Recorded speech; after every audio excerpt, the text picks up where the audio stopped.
High everyone, welcome to GK smart চ্যানেলে তোমাদের স্বাগত এবং good evening. WBSSC group C and group D GK GS class number 59। এর আগে আমি 58 ক্লাস করিয়েছি। তোমরা যারা দেখোনি অবশ্যই প্লেলিস্টটি চেক করে নেবে। এছাড়াও প্রত্যেকটি ক্লাসের PDF পেতে টেলিগ্রাম চ্যানেলে জয়েন হয়ে থাকবে। নতুন সিলেবাস অনুযায়ী 20টি করে কমনযোগ্য প্রশ্ন উত্তর নিয়ে আজকের এই ক্লাসটি। এছাড়াও যে কোনো গভর্নমেন্ট জবের প্রিপারেশন তোমরা যারা নিচ্ছ অবশ্যই এই ক্লাসটি দেখবে। এছাড়াও বন্ধুদের মধ্যে ক্লাসটি শেয়ার করে দাও এবং ক্লাসটি ভালো লেগে থাকলে একটি লাইক আর চ্যানেলটি অবশ্যই সাবস্ক্রাইব করে রাখবে। প্রতিদিন সন্ধ্যে 7টায় এই ক্লাসটি চলছে এবং এক্সামের আগে অবধি এটা চলবে, তো তোমরা ভালোভাবে ক্লাসটি দেখতে থাকো। তো আজকের ক্লাসটি আমি শুরু করি। আজকের প্রথম প্রশ্ন কি আছে? বৌদ্ধ ধর্মগ্রন্থ কোন ভাষায় রচিত? Option A Sanskrit, option B Pali, option C Prakrit, নাকি অপশান ডি তামিল?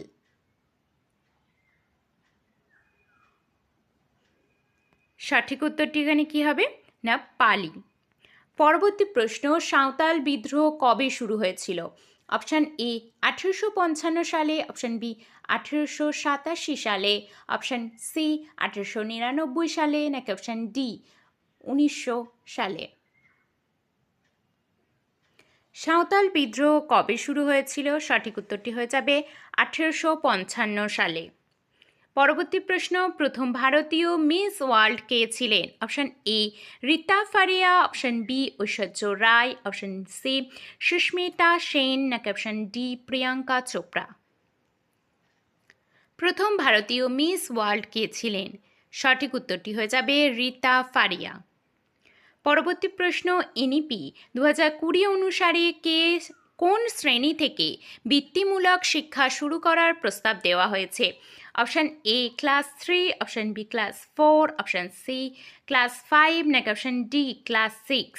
এনইপি 2020 অনুসারে কোন শ্রেণী থেকে বৃত্তিমূলক শিক্ষা শুরু করার প্রস্তাব দেওয়া হয়েছে? সঠিক উত্তরটি হয়ে যাবে ক্লাস 6। পরবর্তী প্রশ্ন 5 নাম্বার, জাতীয় যুব দিবস কবে পালিত হয়? অপশান এ 12ই জানুয়ারি, অপশান বি 23শে জানুয়ারি, অপশান সি 15ই আগস্ট, নাকি অপশান ডি 2রা অক্টোবর? ভারতীয় যুব দিবস কবে পালিত হয়?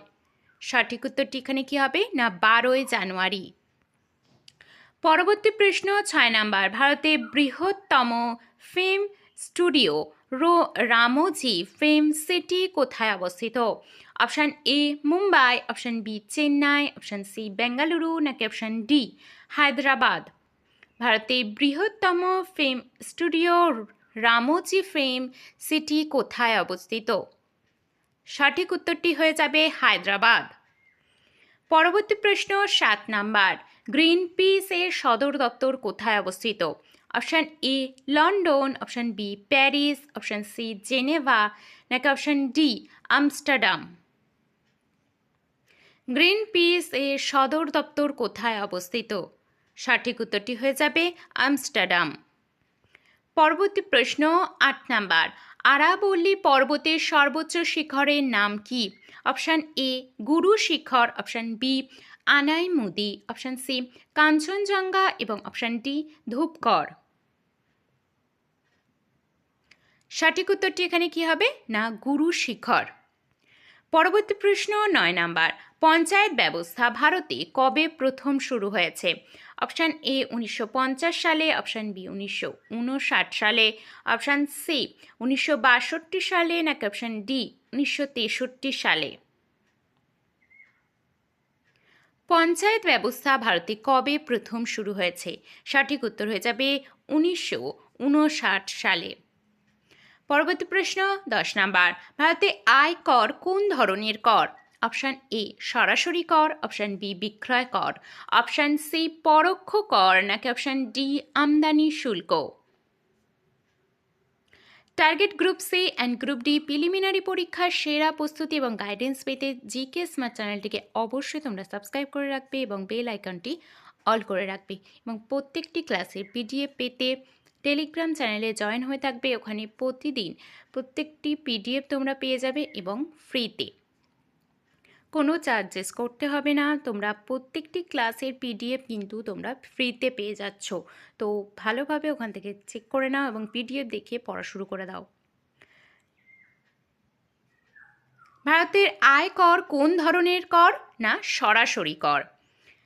পরবর্তী প্রশ্ন 11 নাম্বার, আফগানিস্তানের রাজধানীর নাম কি? Option A Kabul, option B Kandahar, option C Jalalabad, নাকি অপশন ডি রেহাত।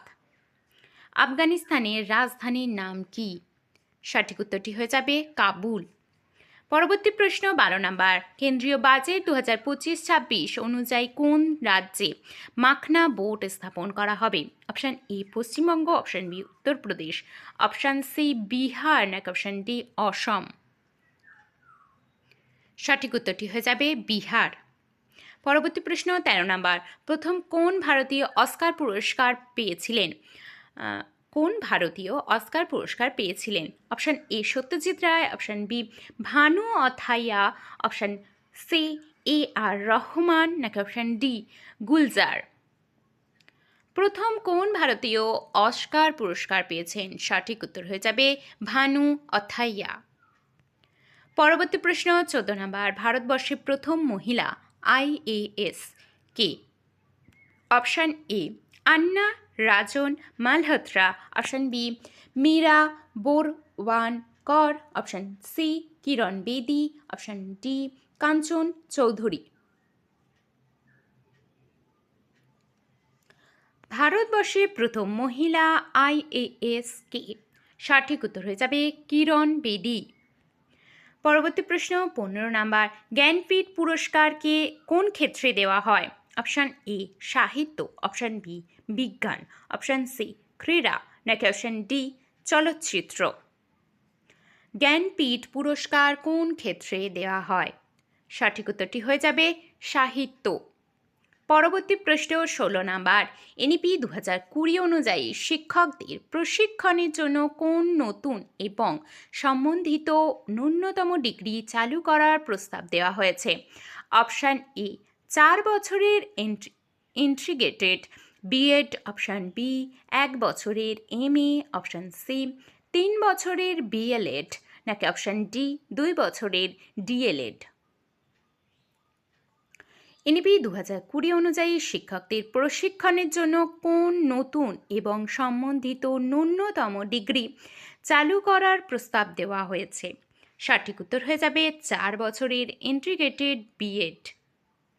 পরবর্তী প্রশ্ন 17 নাম্বার, ভগৎ সিং কোন বিখ্যাত স্লোগানটি দিয়েছিলেন? Option A Jai Hind, option B Inquilab Zindabad, নাকি অপশান ডি করা বা মরা, নাকি অপশান ডি বন্দে মাতারাম।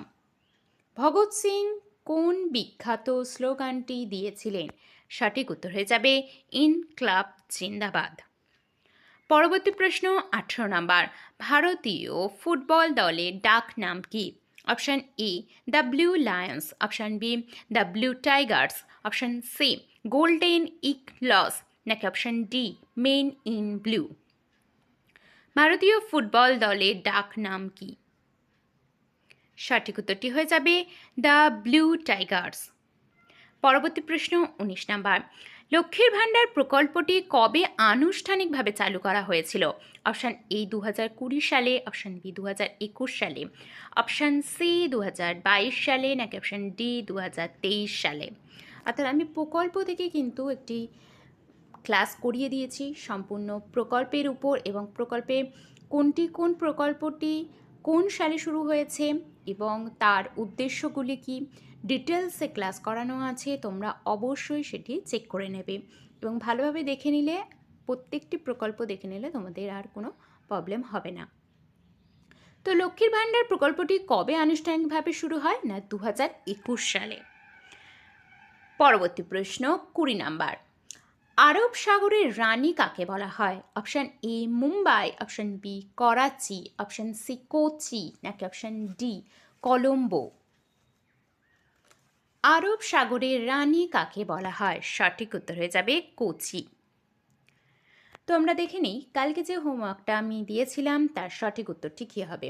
তোমরা আনসার করেছো আমি দেখলাম, তো ঠিক আছে, আমি যে আনসারটা বলছি নিজেদের সাথে মিলিয়ে নাও। বিশ্বের বৃহত্তম আবদ্ধ জলভাগ বা বৃহত্তম হ্রদ কোনটি? অপশান এ বৈকাল হ্রদ, অপশান বি সুপিরিয়র হ্রদ, অপশান সি ক্যাম্পিয়ান সাগর, নাকি অপশান ডি মৃত সাগর। বিশ্বের বৃহত্তম আবদ্ধ জলভাগ বা বৃহত্তম হ্রদ কোনটি? না, সঠিক উত্তর হয়ে যাবে ক্যাম্পিয়ান সাগর। আজকে এই হোমওয়ার্কটি তোমাদের থাকবে আরবিআই এর বর্তমান গভর্নর কে? Option A Shaktikanta Das, option B Sanjay Malhotra, option C Raghuram Rajan এবং অপশান ডি অজিত আর প্যাটেল। আমি দেখলাম তোমরা আনসার করছো হোমওয়ার্কের, তো আমার ভালো লাগছে যে তোমরা আনসারগুলো জানো এবং পরীক্ষার জন্য তোমরা ভালোই প্রিপারেশান আছে। এবং আমি বলবো একটু ভালোভাবে প্রিপারেশান নিতে থাকো, যাতে এইবারের এক্সামটা তোমরা ক্র্যাক করতে পারো। এছাড়াও বলবো টেলিগ্রাম চ্যানেলে অবশ্যই তোমরা জয়েন হয়ে থাকবে, ওখানে ফ্রি পিডিএফগুলো তোমরা নাও এবং পড়াশোনা করতে থাকো। এছাড়াও ভালোভাবে প্রিপারেশান নিতে থাকো, যেহেতু আর বেশি দিন সময় নেই। আমি প্রতিদিনই সন্ধ্যে 7টায় এই ক্লাসটি করাচ্ছি, একদমই মিস করো না, প্লিজ করতে থাকো যাতে তোমরা খুব ভালোভাবে এক্সামটা দিতে পারো। তো আজকে এই পর্যন্ত, টাটা।